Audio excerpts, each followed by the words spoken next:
Hello everyone and welcome to the first edition of CryingCow Gaming News.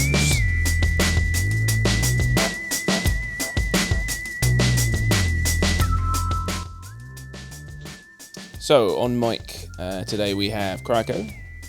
What's up? We have Haybert69. What's up? Oh dear. Oh dear. Oh dear. That was just reference to what you were saying earlier. No one else is going to know it. That's going to happen. Oh, please no. I'm never going to get to say my own name, am I? Fucking hell. What is that? Oh dear. Everyone's going to be like, okay, yeah, so, Cryaco's, referencing a 90s commercial and Haybert's referencing every douche on the internet.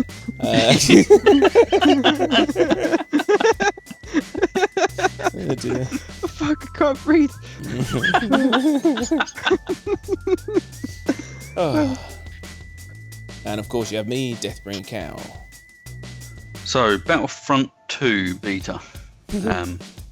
Yeah, there was a bit of uproar about the whole loot box scenario because people found out that you could effectively just pay to win. Yeah. And it is pay to win. Yeah.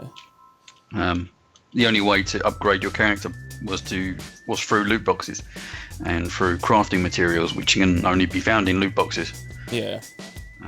And the rate that you actually get loot boxes was ridiculous. So, sort of extend to improving your character was completely pay to win, which everyone was sort of kicking off about. Even us, we did mention it in our video as well. Yeah.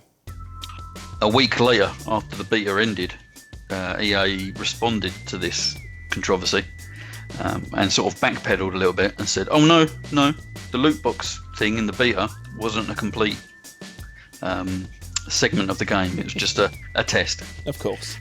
Whether that's bullshit or not, who knows? Yeah, no, that's sounds a little bit like panicky bullshit to me. That sounds like they had an idea, it didn't work, and now they're hoping that people will just forgive it because it's beta. Yeah, it's the wrong way to go. It's been done before. It's been done well before, but I don't think that was particularly done well. It was just, it's just far too pay to win, and we don't need any more games that are pay to win. So.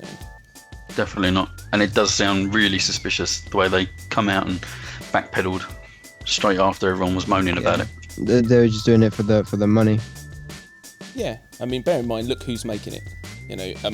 Don't get me wrong, it's a good game, and I enjoyed playing it, and it's probably one of the first-person shooters that I've jumped in and immediately been okay at.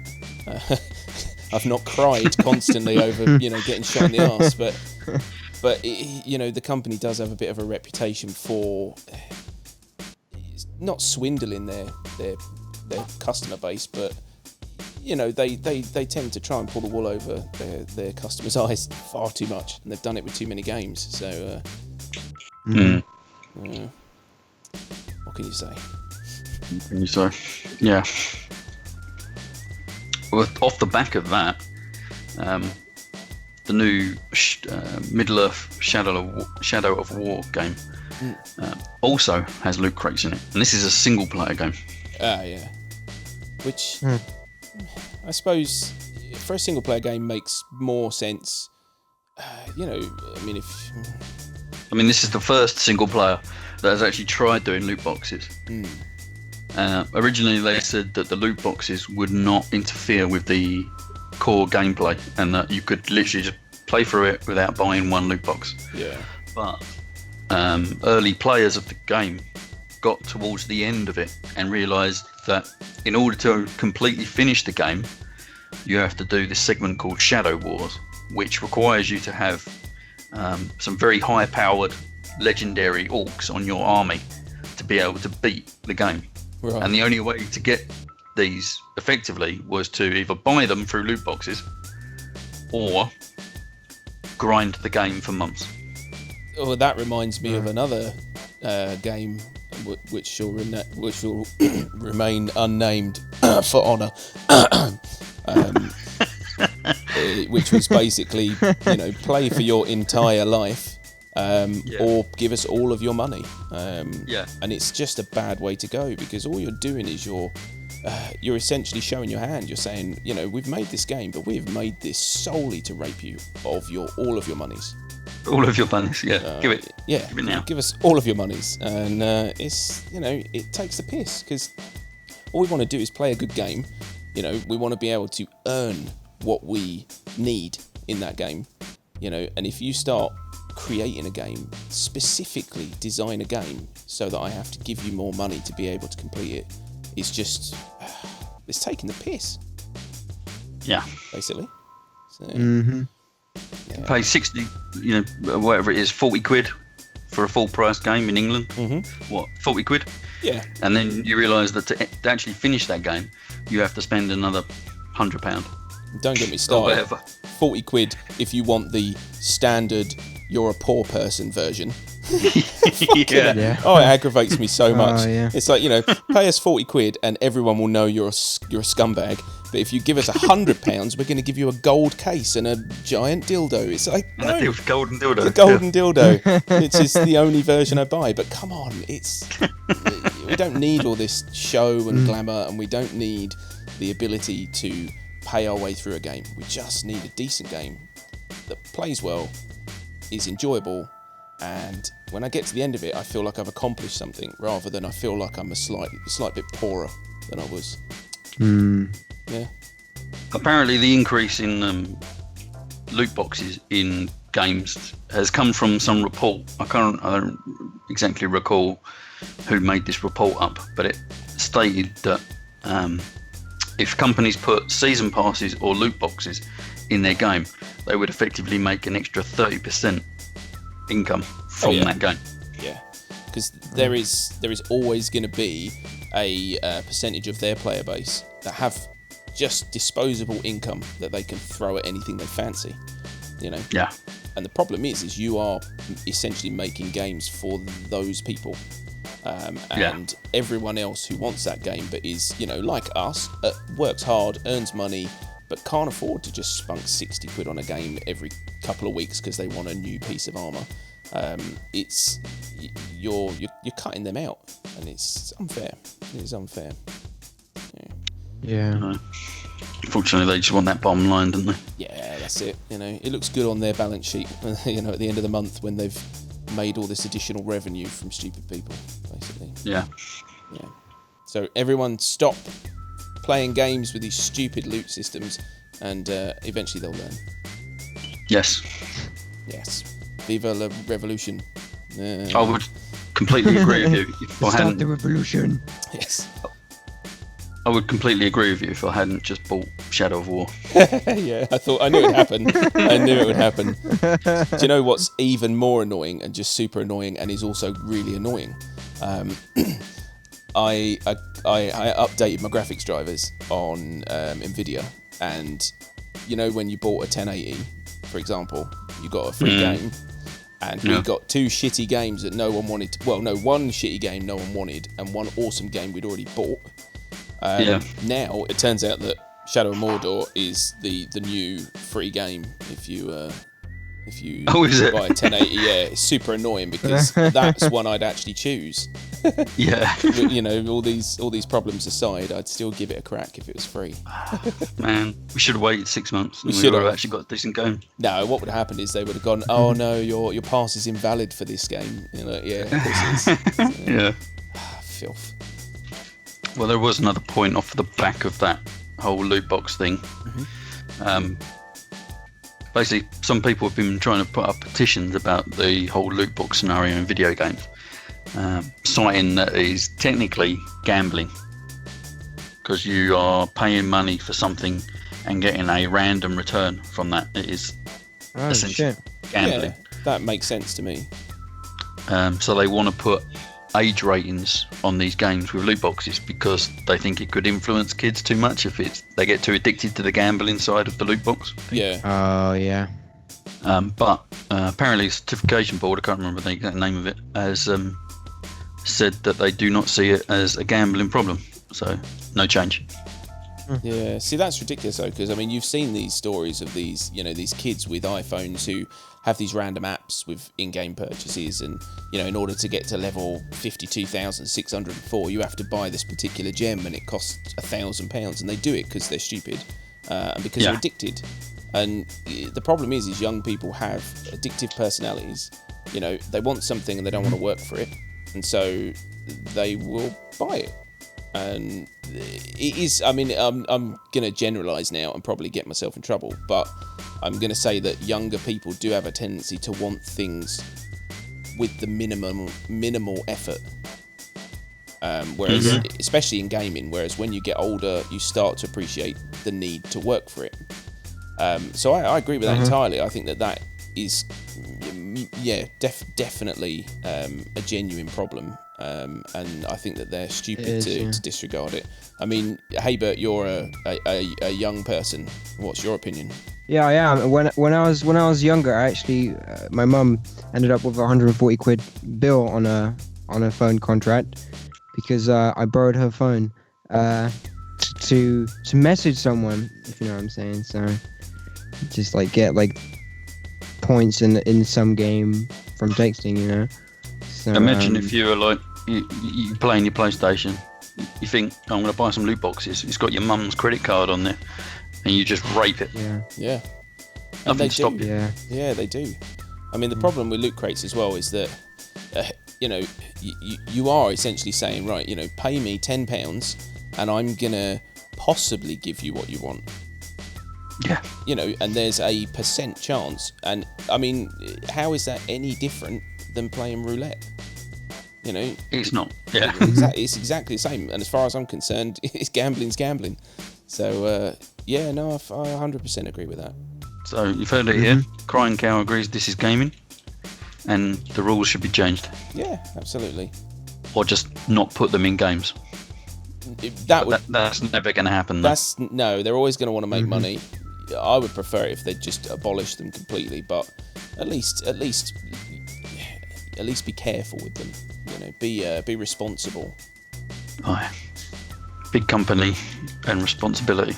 It's not a good mix. No. Never usually mixes. With great gaming comes great responsibility. Yeah. So, Steam has broken a new record.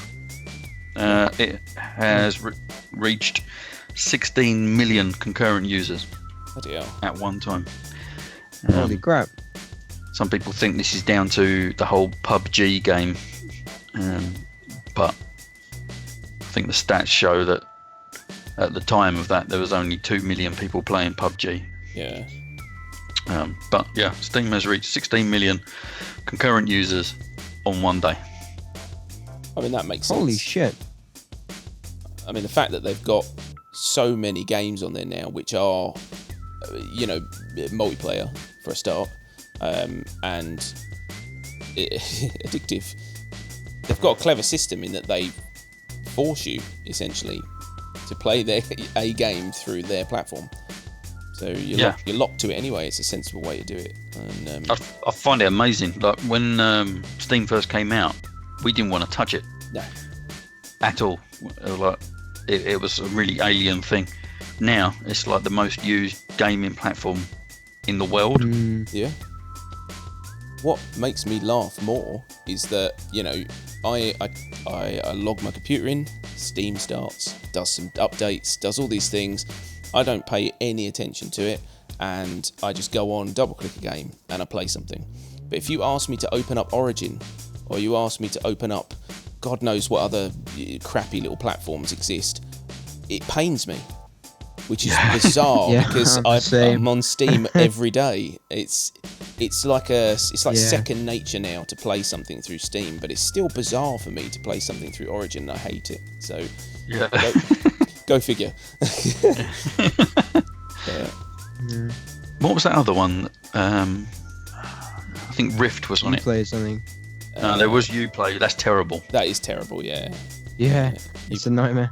I can't remember what Riff used to play on, but There's another one. Origin's bad, but not as bad as Uplay. no. I mean, Origin. Yeah. Fair enough. We all know that we've had problems. Not been able to play Battlefield for like a month and a half. Gets fucking hacked. Yeah, exactly. But at least it works. You know, when I log in and I want to play a game. But Uplay, I've had so many problems with. It's just stupid. But I think it's safe to say that, you know, I'd say 95% of every game we play, we buy and play through Steam. Yep, guaranteed. Yeah. Yeah. So I can easily see that. You know, I see them smashing even more records because the other thing to bear in mind as well is that we're of a generation. I'm speaking more for me and you, Ross. We're of a generation really where, you know, we're hardcore gamers, but you know, we're used to sort of being patient with games, and you know, we pick a game and we play it and we see it through. We'll play it for months, years even. But the new generation of gamers, they want everything and they want it all and they want to play it now. And you know, I see people, you know, sort of 15, 16-year-olds with like 280 Steam games that they play. You know, Holy shit. Yeah. so it's crazy. It's absolutely crazy, and it's this younger generation. There's more and more of them playing games now. So it's only going to get more. So. Oh yeah. Okay, here's some Steam numbers for you. Average number of new Steam users per month. 1.5 million new users every month. Fucking hell. Oh my god. Percentage of PC gaming market that Steam reportedly controls. Between 50 and 70%. So between 50 and 70% of all games on PC are run through Steam. Yeah, that makes sense. Total number of Steam users, 125 million total active lifetime users. That's crazy. Number of games available on Steam is 10,000. Number of games worth playing on Steam, 7. 7. Thanks to their Helper Developer Day. But yeah, no, it makes sense. I mean, it's one of those platforms where it's been around for so long that they've had so much time to perfect it, and they have, I think. You know, they've got it just right. Yeah, just hardly have any issues with Steam, do you? I mean, you get the occasional DDoS or slight lag trying to download a game, but other than that, it's generally pretty solid. If there are any hackers listening, please don't hack us at Christmas. Come on. Oh yeah. Fucking Ebenezer Scrooge. What was it, like New Year's Day or something? Yeah, it's like we've all got brand new games to play and you hack us on Christmas. That's just, seriously, that's... Tiny Tim hates you. Yeah. Yes. But yeah. Is that what you call your dick or something? Silence. That's the sound of tumbleweeds to your joke there. Dun, dun, dun. All right, the last one. There is a place in Georgia, America, I think. Yes, Georgia. Yeah. Institute of Technology. There is a section of that called the School of Interactive Computing. They have developed an AI which can reportedly generate games. Just random off the cuff games. No, I mean it's a little bit more complicated than that. So basically, what they got this AI to do was to watch videos of people playing Mario. Yeah. This AI then created its own level of Mario. Actually playable. Like, there wasn't any bugs or like people falling through floors or jumps that were impossible to make. You know, it was an actual working level. And then they gave this computer generated level over to a different AI and that AI played it. So not only have we got computers making games now, we've also got computers playing games. This is Skynet. There's this Chinese game that basically in China they take super seriously. Like they take people out of school. I can't remember what it's called, but they take people out of school and like spend their lives, you know, training for it. It's kind of more like a game in the style like chess and shit, but it's like super complicated, more complicated than chess apparently. And they trained an AI to play it, and I think now it beat the world champion. Makes sense. I mean, the problem with a lot of games as well is most games are procedural. You know, you do this, I'll do that, and if you do this, I'm going to have to counter with that. And eventually, AI is going to be clever enough to figure out every possibility. You know, so that's just the way it works. So, and the smarter it gets, the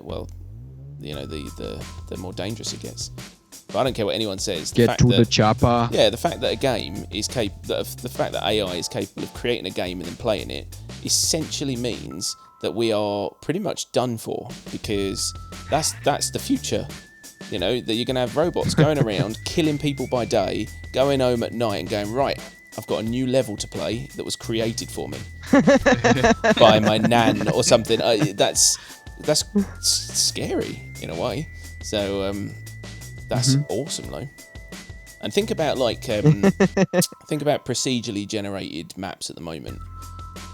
They're ropey, to say the least, or at least they were. I don't know how, you know, things like these more modern titles are going to handle procedurally generated maps and stuff like that. But imagine entire levels being able to be just created for you on the spot. I'm assuming it's not going to be that quick now, but it's on its way. No. Yeah, I mean, Star Citizen is going to be the next sort of view of how good procedural is, because a lot of their planets and the moons are actually procedurally generated, but then they get a developer or an artist to go in and make it look better, or add outposts to that moon or planet or whatever, and make bits of it look a bit more interesting. But a lot of their stuff will be procedurally generated and then artist cleaned up, sort of thing. That makes sense. Mm-hmm. What game was it which we played that used to procedurally generate? 7 Days to Die obviously procedurally generated maps, and they worked, but most people just played the basic map because there'd be massive problems with like random holes you can't get out of, and you know, you dig the wrong terrain and all of a sudden you fall through it, and procedural's always been a bit of a problem, but that is quite impressive. We're far too clever for our own good. Yeah. A lot of people were getting a bit worrisome about this, thinking that games developers were going to be out of a job because a computer can just do it for them. But they've sort of developed this so that people that don't have programming knowledge can come up with a gaming idea and sort of let the computer help them build it, sort of thing, rather than actual professionals. I'm going to uni. Yeah. Well, no, that's the thing, because it'll give you the fundamentals of a level, but I'm pretty confident that it can't give it a feel, and it can't give it a like, for example, you know, every planet in Imperium, for example, is different, but it's very bare, and there's no feel to it. You know, when I'm on every different planet, there's no sense of there's no change in mood or anything like that. Do you know what I mean? There's no feel to it. Whereas when a designer goes in and crafts a world, you actually get you emote, you feel different things depending on what type of area you're in, that sort of stuff. And you know, I mean, Ark, for example. I mean, Ark has done a great job with the design of those maps, especially the modders. And you know, and so when you're in the redwoods, you know, you feel everything feels dominating, everything feels much bigger than you and intimidating, you know. And then you go out into the snow tundra, you know, and everything feels desolate. And I don't get that in this game. And I'm saying this game because I'm playing it currently in Imperium. everything feels very similar. So that's the one thing I don't think a computer's ever going to be able to do, is create a world with feeling. No. So, No. Well put. You're okay, Bart. Yeah. You keep studying. You keep studying. It definitely is very much an intractable problem, because I assume that all this AI that you're talking about, that's just they made it using neural networks, and that needs so much computing power, and the more it learns, the longer it takes to learn the next thing, and so to reach the level of a natural human feel to the thing is just massively difficult to process, to teach the AI. Yeah. Oh yeah, massively. That was really hard to say. Yeah. At the moment, they're only making like Mario type levels, 2D platformer type stuff. So Tiddy. nothing complicated like a Crytek game or a Star Citizen type thing. It's not that intricate yet. In 20 years' time, who knows? That's it. We've got the stepping stone now to to be on our way. So Scary times. Can we start building a chopper in real life? We might need to get to it. So yeah. And I'm not doing an Arnie impression.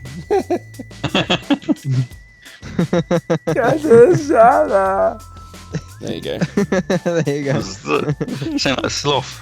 Well, that's who Arnie mimicked, when he did that. He channeled Sloth. Careful, he might come to your house now and beat the shit out of you. Yes, well, he can try. He's about 100. And I'll kick him in the balls. Run away. Okay, folks, that's it for this month's gaming news.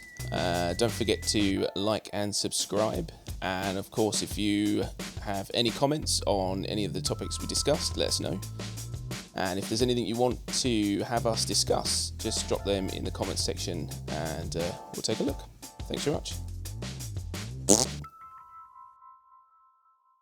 So on mic today we've got Cryaco. And I'm going to let you guys say hello. So let's try that again. Oh. Yeah, sorry, I should have actually told you. I just assumed you'd figure it out.